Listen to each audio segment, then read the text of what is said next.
des supporters qui ont fait le déplacement ici à la patinoire de l'Île-la-Croix, et ils sont nombreux. Et le premier engagement, il est remporté par les Scorpions tout de suite, qui viennent mettre ce palais en fond de territoire pour venir mettre de l'intensité. Floud sur le côté pour Joris Bedin. Et le palais qui a quitté la zone offensive. Oh, bon, bel échec avant là, c'est récupéré. La belle, et attention à cette offensive du côté des Dragons avec cette passe à la ligne bleue pour Yeo. Ouais, Yeo qui était idéalement placé là, qui a placé son shoot, bien arrêté par le portier mulhousien.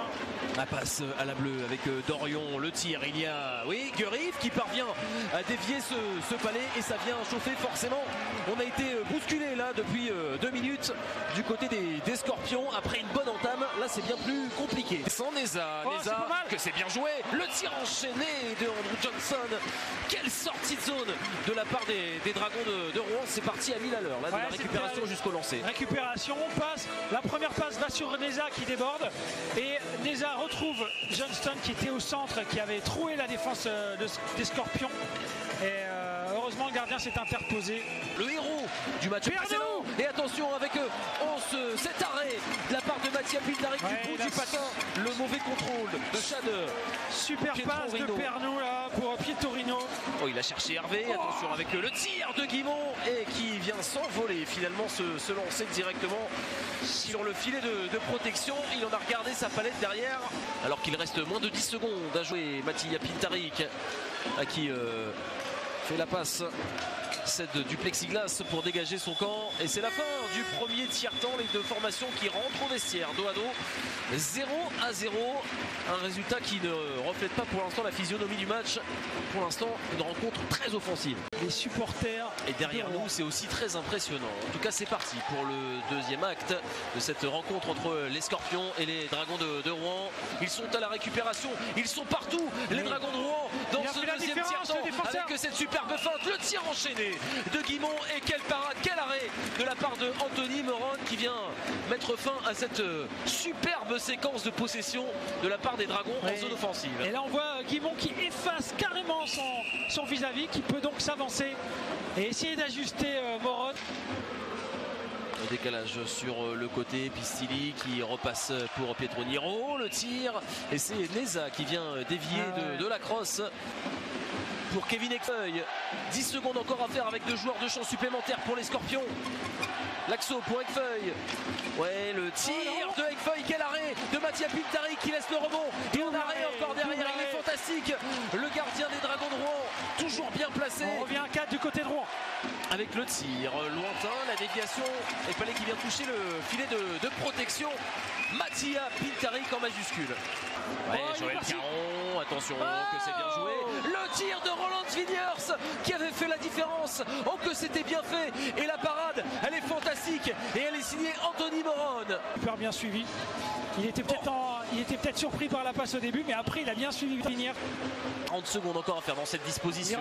Attention avec Johnston, la passe et le but qui est confirmé, ça fait 2-0. Le break est fait pour les Dragons de Rouen. C'est Joris Bedin qui marque le deuxième.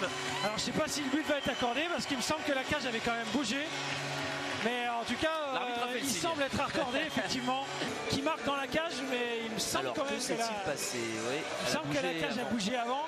Le but est accordé, 2-0. Peut-être qu'il va venir avec Yeo qui fait la différence là-dessus, mais quelle confiance affichée par les hommes de Fabrice Lori lors de ce désavantage numérique. Le tir de Floud. Le contre. Et attention, et c'est la fin du deuxième tiers-temps. Les Dragons qui pour l'instant ont fait le break dans ce deuxième acte et ont inscrit 2 buts en avantage numérique. Des unités spéciales qui font la différence pour la formation à domicile.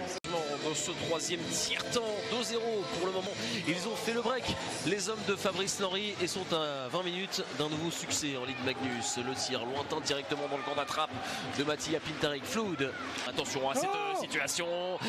C'est bien joué. Il a été patient, Joris Bedin.